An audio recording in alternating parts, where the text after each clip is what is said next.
So as always, I like to discuss print settings because your paper and your print settings makes a huge difference to your outcome. So this is the same paper.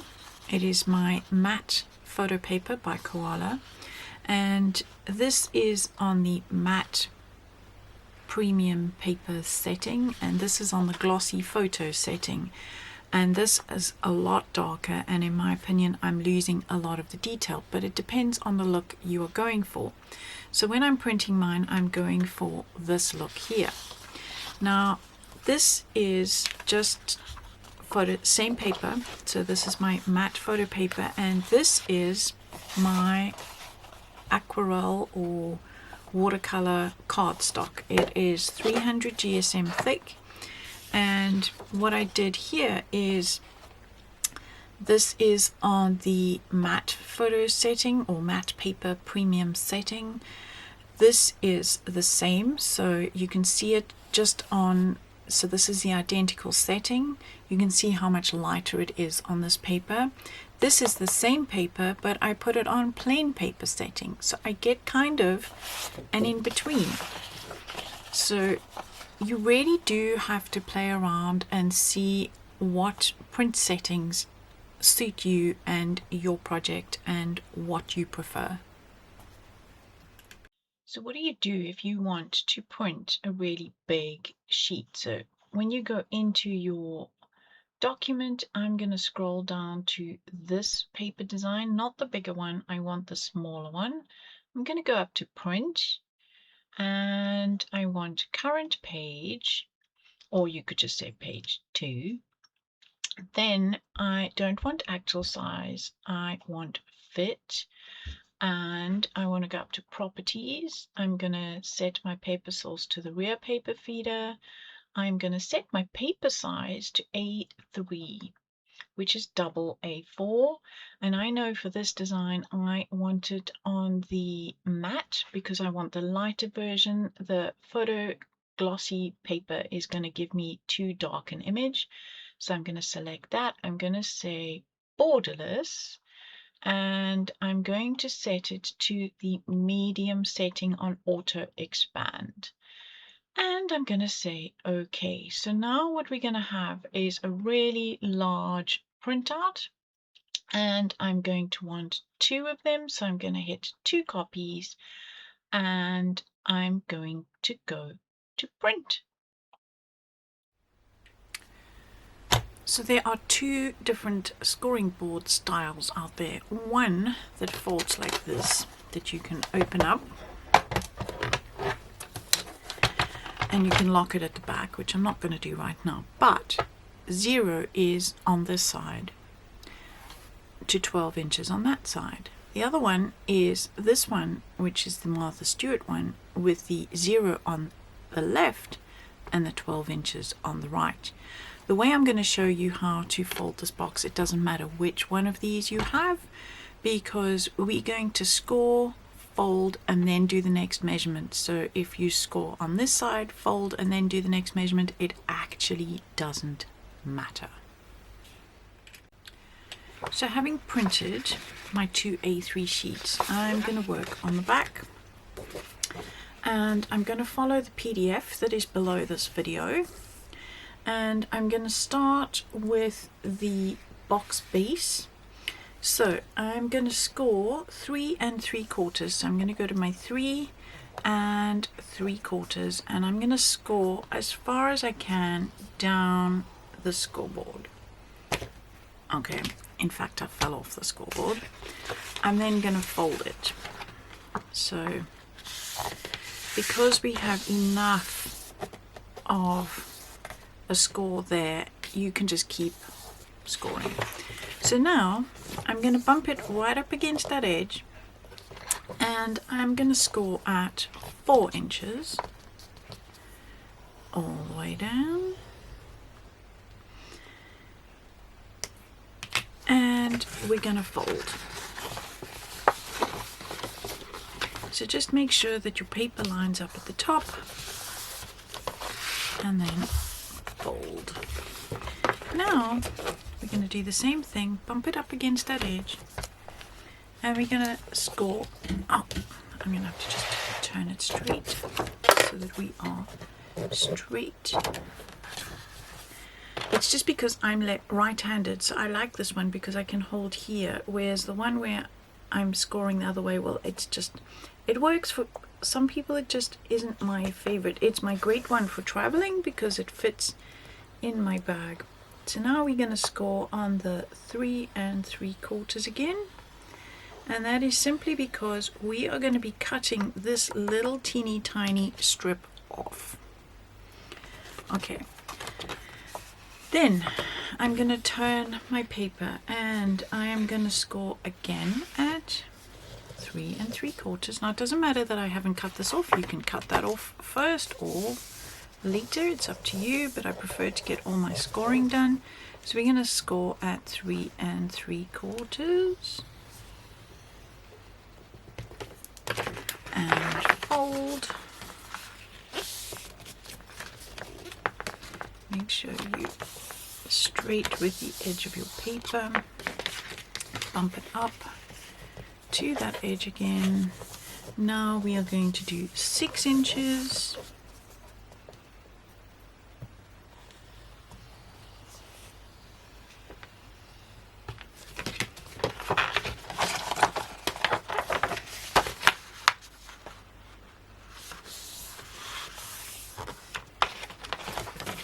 And 3 3/4.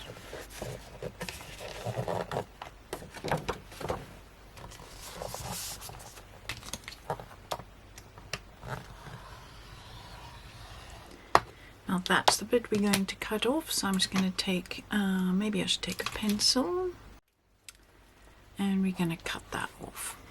And we're going to cut this little piece off as well, so I'm just going to mark that. Now we are going to do the lid. So we're going to do exactly the same thing, only following the measurements because it's a lid. So now the sides are going to be the same height. So we've got the 3 3/4.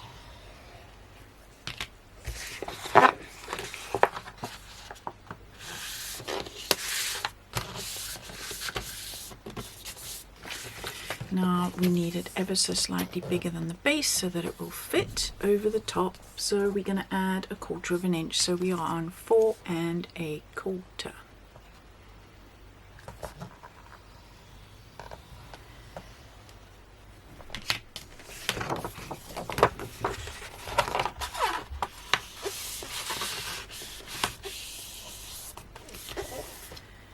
And then that will leave us with the 3 3/4, so we don't need to cut anything off. So that is perfect. Now we're going to turn it and go the other way and do the 3 3/4 bit. So we have the same height.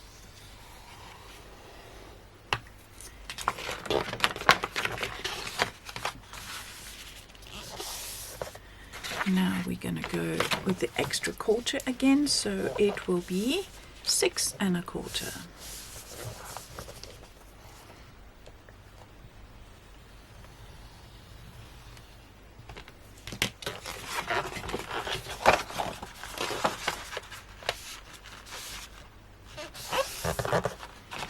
And the last one, you guessed it, 3 3/4.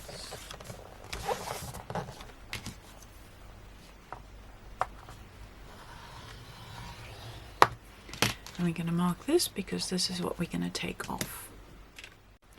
Next up we are going to cut the bit that we just marked off, and what I like to do is just bump it up against my ruler and cut. You could use a paper trimmer, you could use guillotine, whatever works for you. And that we can use for something else. This was the lid, so there's nothing else to trim. Now I am going to do the box base. So again, I'm just going to fold that last piece up.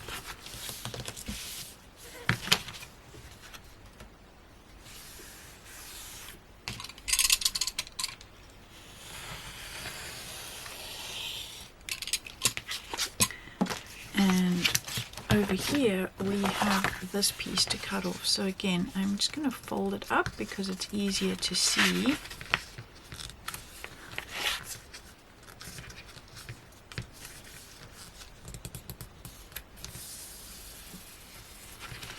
And again, I'm going to run my ruler right up against it, and this means that I can slide my ruler down and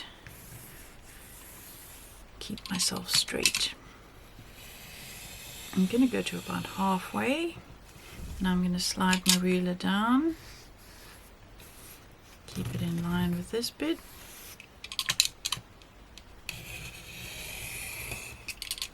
There we go. So this is the box base. We've just trimmed this edge off, and what we need to still do is cut these edges from there to the fold and from the fold to the edge, and we need to do that in both places.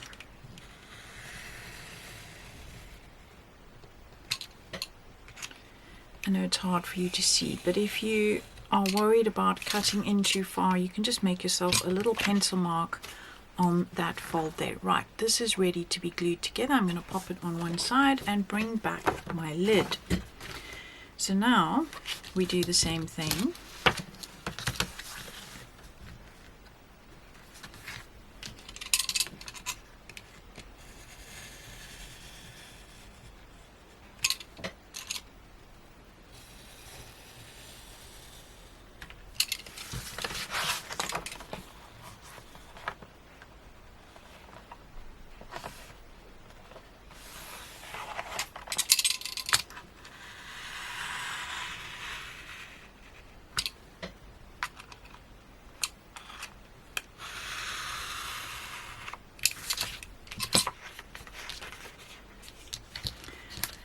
And if you're concerned that you have made a mistake before we, as in not made a mistake, but before we punch our finger holes, you need to make sure it is in the bigger piece. So you can just check and see. So that is definitely the base. It is a 1/4 inch smaller.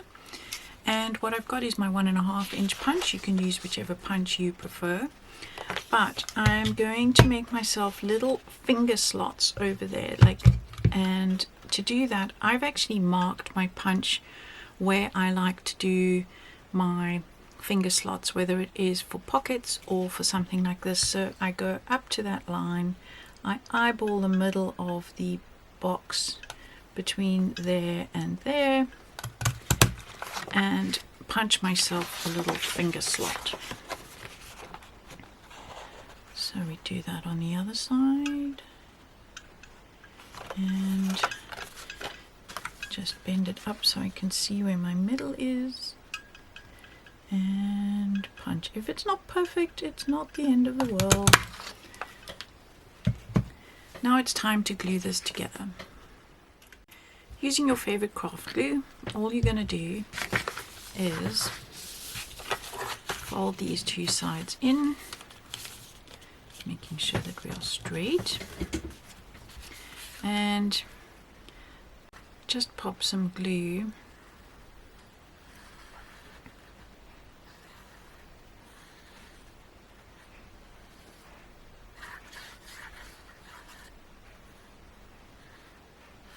there and there. Oh, and this one's been a naughty crafter, and I've left my glue open on my desk for too long. Right, and I'm going to line it up with my edges.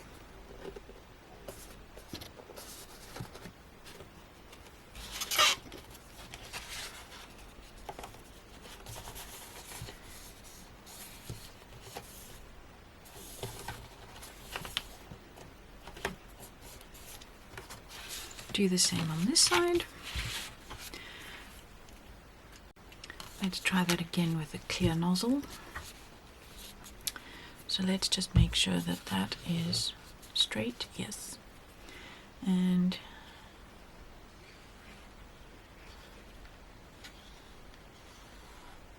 especially this edge needs a decent amount of glue, and this edge here, and then do the same here.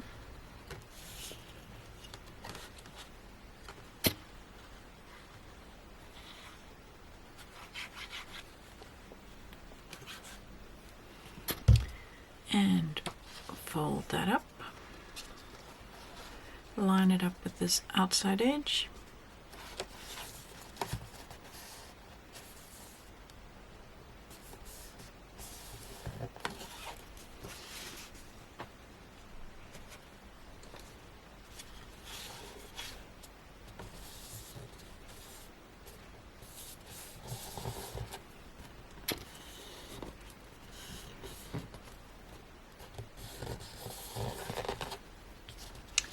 and that's your lid done.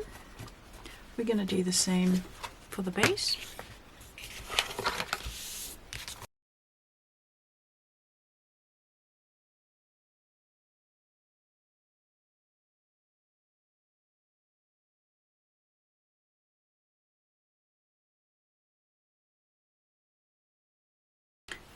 So what I like to do at this point is just put a little bit of black distress on the edges, just so that it kills that white cardboard join and gives it a little bit of a richness.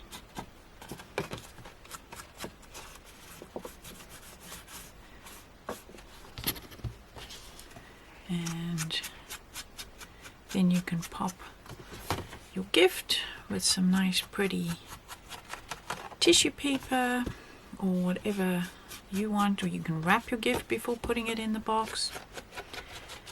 And there we have, and this is why you have the little thumb holes over there, so it helps to, I'm sure not everybody's going to have a big enough hand, but it just means that you can get your finger in there and pull the lid off, because the lid fits flush top to bottom. And there you go. That's how to use your free pinch ball and make a really nice box. Having made the A3 size printout, I realize not everybody has a printer that can do A3. So I've printed out the same design on the A4, and I'm going to use the same concept, whereby I use the 1/4 inch. So it just so happens that A4 paper is an 8 inches and a quarter. So for the box base, I am going to be using the same theory. I'm going to be cutting off that last quarter. So while I'm here, I might as well just mark it. And this is 300 GSM paper, so it takes a little bit of extra pressure scoring. Right, then I'm going to go with a 2-inch side of the box, so I'm going to go at 6. So I know I'm scoring this at a slightly different way of working, but I'm just doing the maths, and I'm going at 2. So you could score and fold and do it the same way as I did with the bigger box, but I'm going to turn it, and now we're going to go the same. I'm going to make a square box this time, or you could make a longer box. So you could either make a square box and go at 6, or you could make a longer box, go at 8. You still can cut off at 10. I mean, you could even go really long, as long as you give yourself enough space for the lid to have that quarter. So the longest base you can have is 11, well, 11 and a half is sort of where you would score and cut off here. So then you would go in 2 from there. So that would be 9 and a half. So that is the biggest your box could be. So you can adjust this according to whatever gift you're going to make or you're going to give. So let's do the biggest we can make, which will be the 9 and a half. So we're going to go there, and then I'm going to cut off at 11 and a half. So I'm going to cut that last quarter off. So that is the biggest we can possibly make. Now we need the lid. So we're going to do the same thing. I'm going to score at 2 inches. And then I'm going to score 2 inches from this side because, so we did 9.5, so I'm going to go at 9 3/4. So this time round I'm going to go at 2. And then just so that I don't have to do the maths, I'm going to turn it around and go at 2 because I know that that will give me the extra I need. So now I'm going to fold on all my score lines.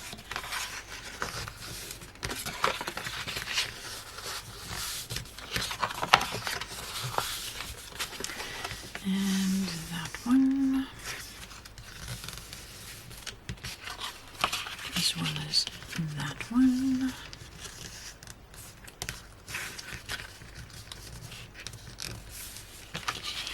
Because that has to be chopped off.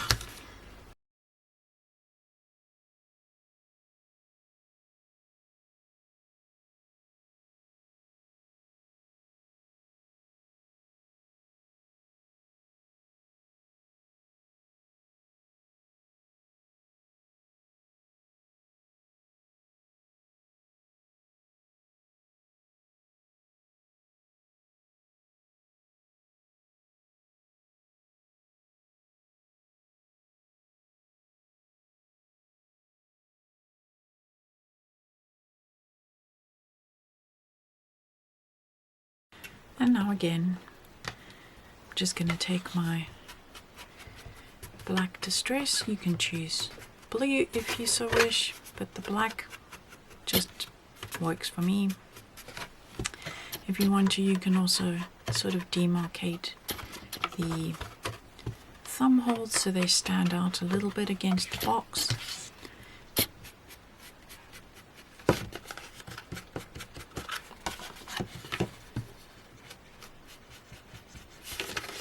So this, I guess if you did shallower sides, you could get a wider, longer box, but it all depends on what you want to put in it. So there we go. That's how to make a box from your freebie.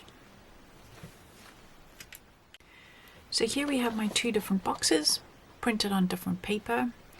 You could use a 1/8 gap instead of a 1/4 of an inch gap. It just means that your box will fit quite snugly, and I just know that this will open and close really easily without any trouble at all. So there you go. I hope you enjoy your freebie.